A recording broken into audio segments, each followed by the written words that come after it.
I don't know what I just watched. Alrighty. I don't know how you could go into watching a movie called Sharkula and be upset when it turns out the way that it does. And I'm not shitting on this at all because I think that it's fucking brilliant, and I'm jealous. Obviously, still anybody who knows me knows my I had written a screenplay called Sharkula and blah blah blah blah blah.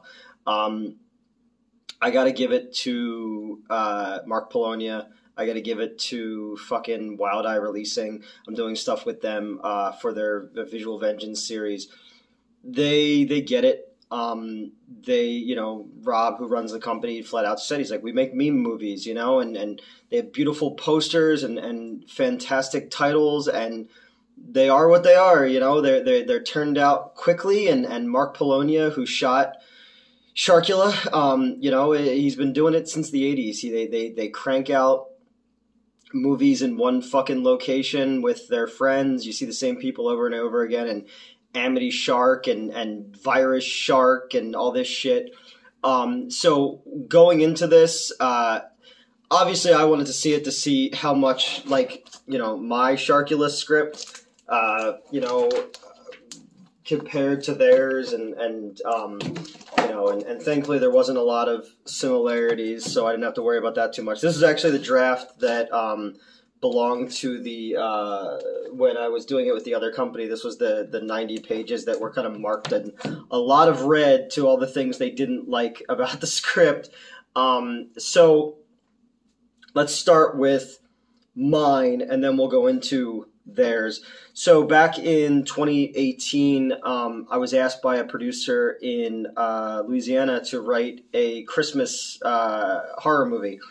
And I thought it'd be kind of funny to do a Hallmark movie that turns into a creature feature. I had written a script back in 2003, I think it was, called Die Laughing. It was originally called Chlorophobia, which is the medical fear of clowns. And it was like a John Hughes movie that all of a sudden becomes a Lucio Fulci film.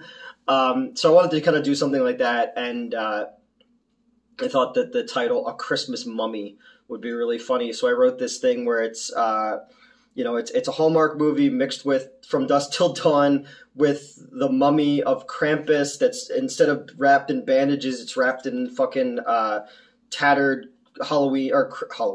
Christmas wrapping, and there's a botched robbery, and these guys accidentally wake this thing up, and then there's like a grindhouse Santa Claus who has to track it down, and it's all one location, ship in a bottle type of story, people waking a thing up and then spending the rest of the runtime running from that thing.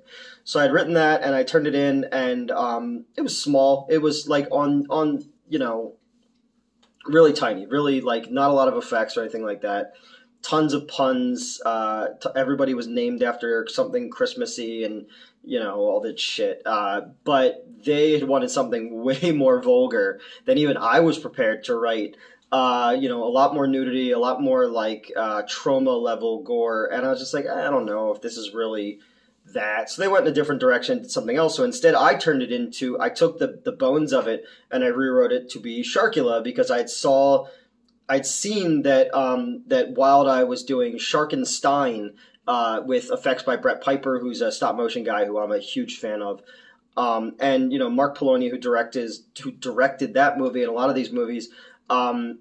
I grew up kind of fascinated by him and his brother. His brother has since passed away, because they made these movies in Pennsylvania with a video camera and were able to get them into video stores. And as a young kid, that was very fucking like, wow, It goes the same thing with over the weekend. Jay from the Game Chasers had tweeted out, like, what's the first Kevin Smith movie you had ever seen? And John Riggs and I were talking through Twitter about, like, the first one I saw was Clerks, because my mom knew I wanted to make movies, and she saw an article in the newspaper about this guy from New Jersey who made a movie at a convenience store, and you see it and you go, oh, fuck, like, anyone can make a movie anywhere. You don't have to go to California. It's like Joe Bob Briggs said, you don't have to go to California, and so I really took that to heart and started like really thinking about, well, maybe one day I could make a movie, and I made Swab Zombies too. But so the Polonias have always kind of been an inspiration, and also kind of a joke. You know, it's funny to see the bad movies and the bad special effects, and you know they always have women who are like you know frumpier, and the dudes are kind of goofy looking, and that's continued because in their version of Sharkula, everyone you meet is uglier than the person that you saw before them. So I had rewritten my draft to be literally Dracula with a shark head. I came up with a really fucking funny backstory on how it worked, and when I explained it to people, they're like, "Oh my god, like yeah, that actually does work," you know. I made it a little bit bigger. You know, it didn't have as much gore and as much nudity and as much bad language as you know the red notes that are in this script. But also, if you're going to make a B movie and you're going to give it a title like Sharkula, people kind of expect. You know, you don't go to see certain bands and then them not play the fucking hits, you know? So I very much believed in give them what they come for, because, you know, if you're selling ballyhoo, and so I wrote that script, and another producer friend of mine from Portland was like, well, we can make that movie. We'll make it for 10 grand. And I was like, okay. So wrote it again. I rewrote it again, handed it off, you know, this time kept the same basic plot line of this botched robbery, sort of from dusk till dawnish style. I'm still friendly with the guy who owns that vampire museum. If you saw the video from the old channel, and he was going to let us use shooting there with all this cool built-in fucking production value. And I got the head made, and I designed this like bat shark hybrid mutant thing with a puppet, because I had written another screenplay years ago. I wanted to make a ghoulie type of movie, so I wrote one called Bite Size about mini shark monsters, because again, sharks are fucking big. It's an easy sell for these kind of things when it comes to indie films. The guy who builds a lot of my monster stuff for me, he was already working on that, so I just added wings to it. So I handed in this script, and the Grindhouse Santa Claus was now a Van Helsing type of character, the last American vampire hunter, and he was originally going to be played by Brad Jones, Cinema Snob. We talked a lot about it, but I don't think that he'll want to work with me because I'm not associated with the media company that I used to work with, and those people and all. I'd written the script, and it was really funny and full of references to vampire literature, because I've read over the years, I've read so much shit, and I've watched so many movies and shark stuff. You know, I'm from New Jersey, where like Jaws is based on something that happened there in 1916 and all that. And people who read the script really liked it. You know, and it was small and cheesy and fun and a B movie. It was a little Humanoids from the Deep. It was a little Octoman, stuff like that. Again, Dracula body, fucking shark head. And that's all I wanted to do, you know. And I had this really funny like opening that was going to be all animated. So I was working with this producer, going back and forth, and I kept going. Well, can we do it for 6,000? Can we do it for 5,000? Can we do it for 2,000? I'm like, I can't really do what I did on Swamp Zombies with something like this. So my old boss at the media company was like, why are you doing this? Like, why are you going back and forth and changing it? And I was like, yeah, you know. So that person gave me $7,000 to make this version of the script, you know, to make. I'm reading some of the notes in here. They're actually kind of funny. But to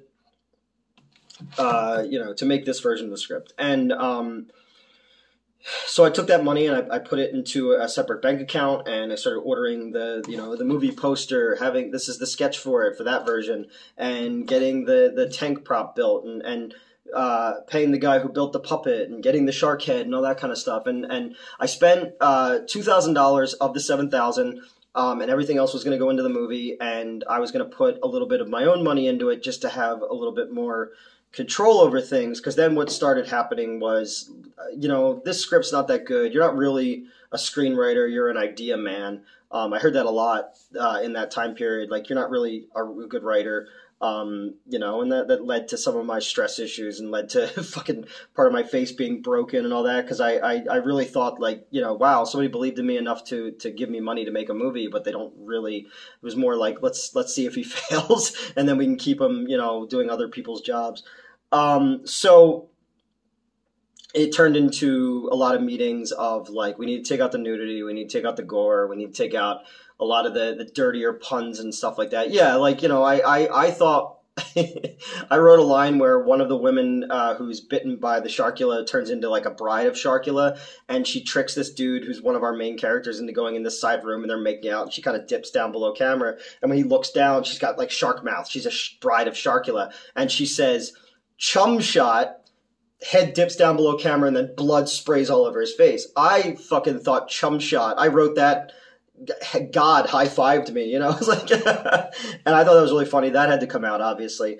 And then it turned into like, well, what if we make it about, it was right around the time that Psycho Goreman came out. So I was like, well, what if it's like, what if Sharkula has like little kid friends and stuff? And I was just like, what if it was about like in the 1800s, this guy's fighting with a vampire and falls into the ocean, and he's eaten by a shark, and it turns into this monster, you know. And then there was a whole thing about like, what if there's like the water treatment plant, and the vampire takes that over, and then these people from the EPA have to come and investigate it, and you know, it all happens around this hotel that they had access to and this place they wanted for a water treatment center. And with I kept trying my best to make it work, and I was getting like aggravated because, you know, again, if you're gonna make something fucking called Sharkula, let's give the people what they want, you know. And again, I'm wrong. I'm completely wrong, because I saw the Wild Eye version. I was like, oh fuck, I could have just done that and had it out there. So we kept going back and forth. I had come up with this idea that was kind of more along the lines of like Aliens, or like, you know, Carnosaur 2, where people are kind of led into this underground research center where something happened where they were experimenting on the dinosaur, on the fucking dinosaur, on the shark and vampire DNA and all that kind of stuff. And I wrote in the cameos for the YouTube people that they had access to, that they said would do it.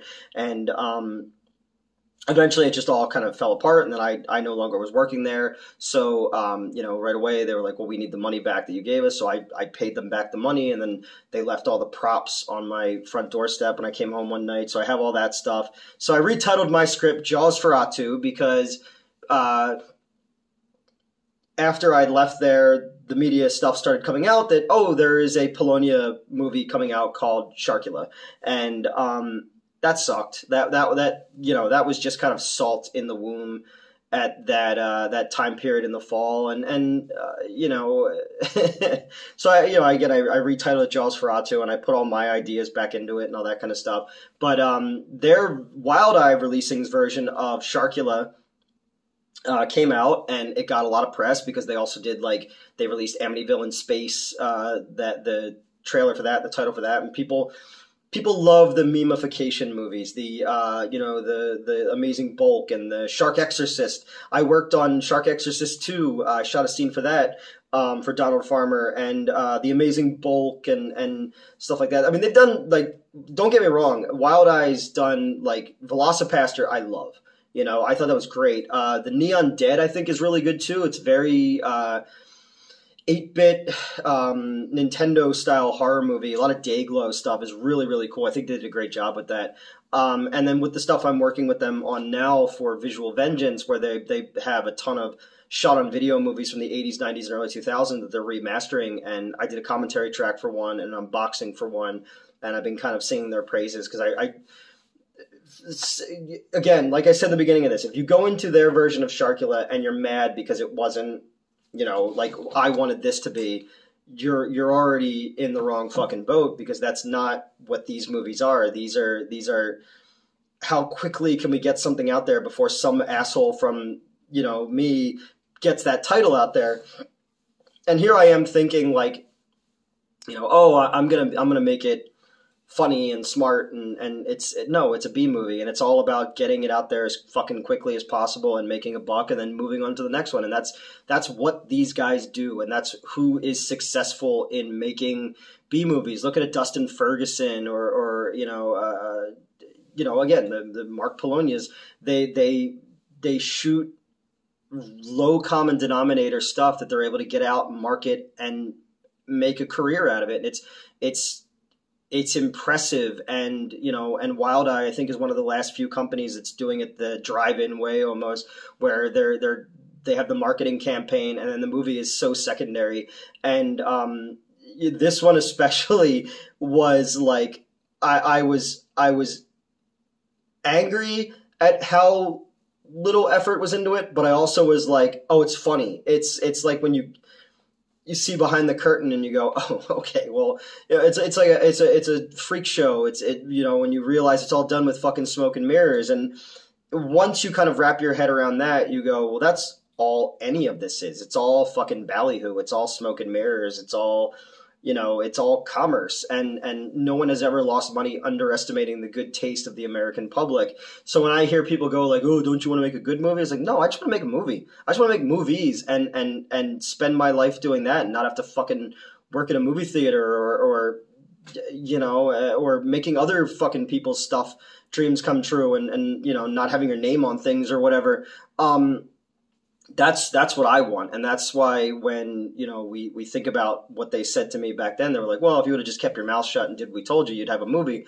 Wouldn't be my movie. Yeah, we'd have one. And if it failed, I'd never get to make another one, because it was commercial isn't commercial in the B movie world.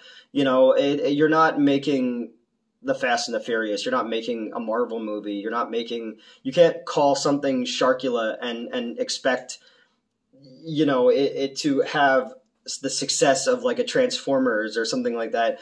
These have to be done with their tongue firmly placed in their cheek and give people a Sharkula. My problem with the Wild Eye one, while I also think it's fucking brilliant how little effort they were able to put into something and how much press they were able to get, they shot this in one location probably at Mark Polonia's house or like a Airbnb or something like that. There's scenes in this movie where it's supposed to be at a big manor, but again, it's like my living room here, and I live in a little apartment. There's a scene where like the stage blood is literally on the shelf in a scene. It was like in Swamp Zombies 2, there was a shot where the script was in Len Kabaczynski's pocket, and I'm like, does no one notice this? Can we please do something about that before we fucking ruin a take? So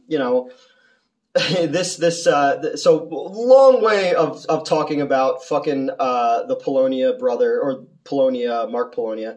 The other brothers there in spirit, and Wild Eye's Sharkula is all of their regulars are there. They're Count Dracula, who goes by Vladimir Constantine. He, in the beginning of the movie, is stabbed as Mark Polonia underhands a toy blade at him, and he falls into the ocean, which is really bad green screen.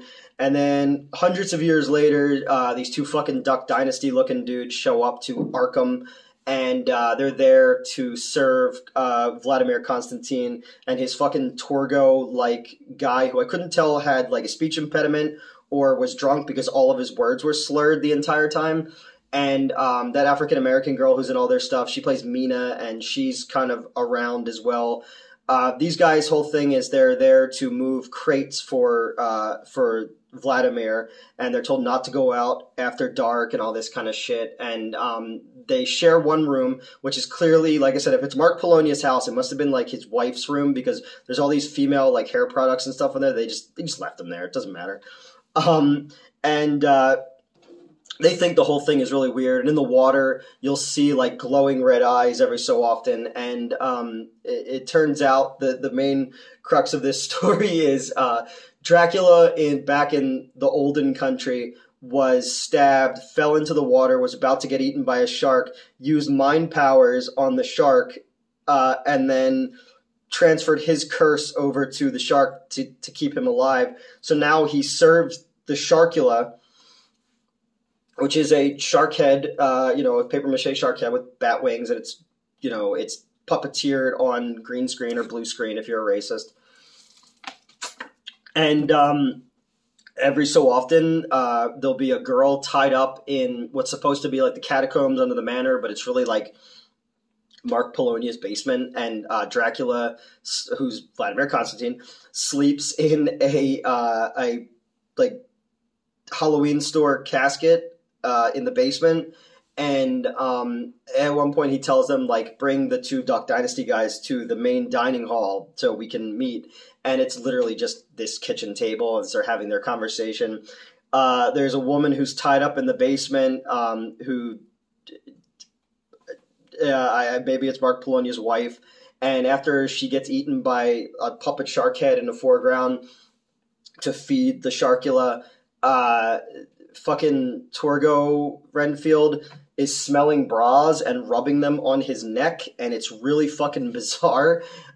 Mina is telling them kind of like they can't talk to her, and there's something going on between her and Dracula, Vladimir Constantine.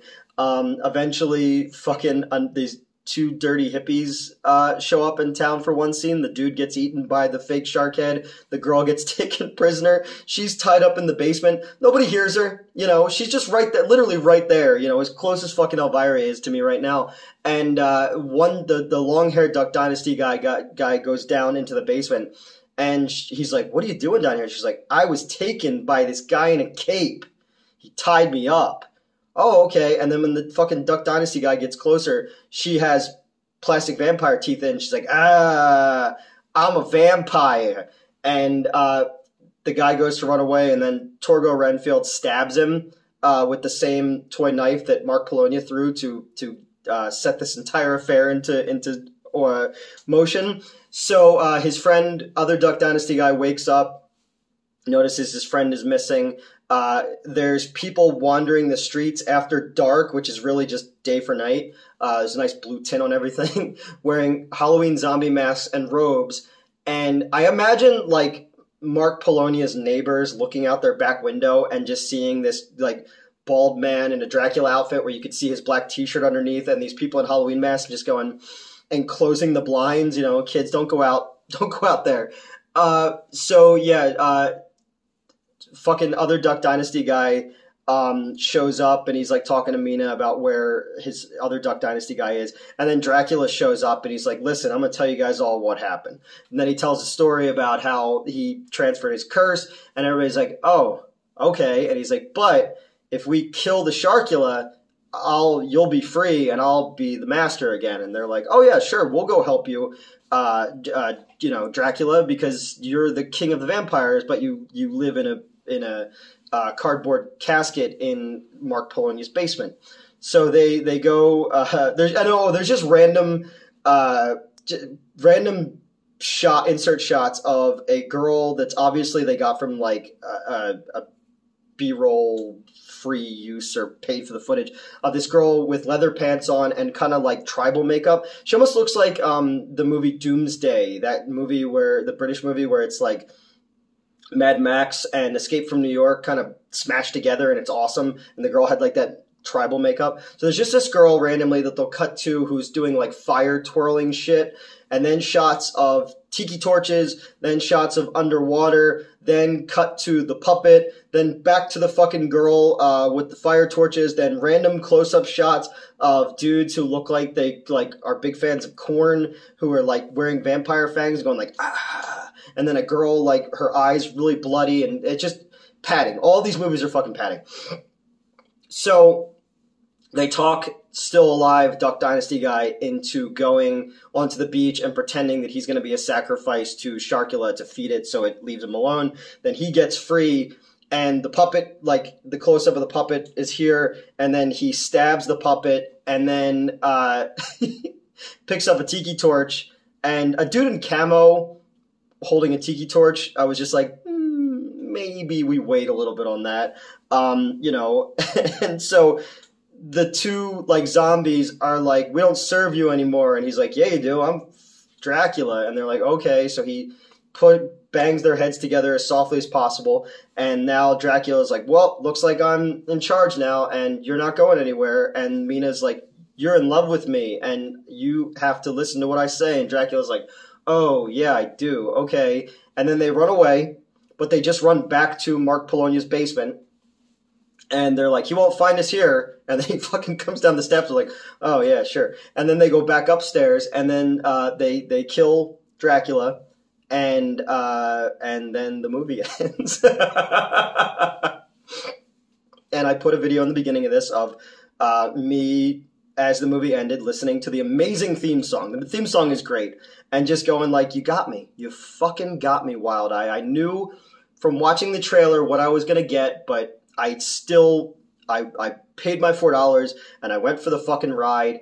And, you know, it's what they're really fucking good at. They're really good at just like, you know what you're good. It's like when you eat a place like Taco Bell. I know it's going to give me diarrhea, but I do it anyway because I'm a fucking idiot, and I love. It's like Wild Eye is diarrhea, and it's sometimes it's good diarrhea, and sometimes it's the kind where you have to fucking hold on to the seat and your legs go up in the air and your eyes roll back in your head, and when it's done, you passed it and you're ready for the next one. Is any of this making sense? No, it's not. You know, I wish we would have made this version of the movie with those people. We didn't, you know, and now I'm going to go do it eventually with other people, and I did some rewrites on it and stuff like that, and that's my Sharkula. My Sharkula is very different from their Sharkula. I'm glad that there weren't a lot of things, because when the Sharkula puppet monster in the water died, I was like, oh, fuck, he's going to get a shark head, and then fuck me, right? And they didn't do that, you know, they did less. And at that point in the movie, I should have been like, oh yeah, why did I expect anything? Like so yeah, it was exactly what I thought it was going to be. It's like every of the other Amity movies and all other shark movies. It's exactly what you think it's going to be, and but somehow worse, and still like, you know, I'm glad that I finally saw it, and I went, all right, this is the bar. You know, this is where this can be released. You know, people in Mark Polonia's house wearing silly costumes, you know, is good enough to get released when you have a name for yourself. And that's what I want to do. I want to fucking have a name for myself, man. I want to make Schlock for the rest of my life. And you know, I've got 2 Amityville scripts written. I've got other monster pun title movies written, you know. You can sometimes make a good movie, but you also just have to have things to sell. There's so many streaming sites now that are just looking for content. And again, if you could package it properly, people watch fucking anything. You know, I sat down and I watched this. I knew exactly what I was going to get. And, you know, I didn't expect a fucking Star Trek 3 mind meld between Dracula and a CGI stock shot of a shark. I didn't expect that. You know, you got me there. Yeah, it's interesting. It's all very, very interesting. And I for one, am happy that Wild Eye exists and that they're doing this. And, you know, I hope one day that I can make something and some fucking jerk off can sit in his kitchen and go like, this fucking dude made this movie where, you know, there's a fucking Dracula with a shark head, or there's a Amityville Arcade, or Dino Geist was another script that I wrote about fucking ghost dinosaurs. You know, Laser Dudes is like Power Rangers meets Clerks, you know, with people in big dumb monster costumes and stuff, or River Mummies, which is, you know, I wrote that because I was so disenchanted by how Swamp Zombies came out that I wrote a parody movie called River Mummies. I don't know, just a bunch of this fucking bullshit. But it's a good time to be in the Schlock game if you know how to play it, and I think we're getting to a point where we know how to play it, and yeah, so thank you, Wild Eye. Thank you, Mark Polonia, for continuing to make the type of films that you make. You know, this dude's made a career fucking out of it, you know, and it's as impressive as it is head scratching. So yeah, so that's the story of my Sharkula. That's the synopsis of their Sharkula. Maybe as a nod in one of the scenes, I'll leave a bottle of stage blood somewhere, and that's my that's my nod to Mark Polonia. It's good, man. Dragula, why? Yeah, I don't know. I got nothing. But I'm glad that I finally saw this, and they did Sharkula, they did Sharkenstein. Let's do Shark Mummy. Let's do the Shark Back of Notre Dame Pier. I don't know. What do you got? All right, that's it, guys. This was me rambling like a crazy person again, because I reread this script, and then I saw that movie, and then I reread this again, and I was just like, I can think that like I have more wit and taste and all that kind of stuff, but again, this is a fucking script with red handwriting all over it because I wasn't a good enough writer to turn in a $7,000 creature film. But they made a movie, and it's out there, and they've made countless movies, and they're going to continue to make countless movies, and nobody's stopping them. And I'm jealous. I'm extremely fucking jealous, and I want to get there one day. But right now I'm going to go feed my cat, and then I'm going to go to bed because I'm working in the studio tomorrow. So I guess I will see you next Wednesday.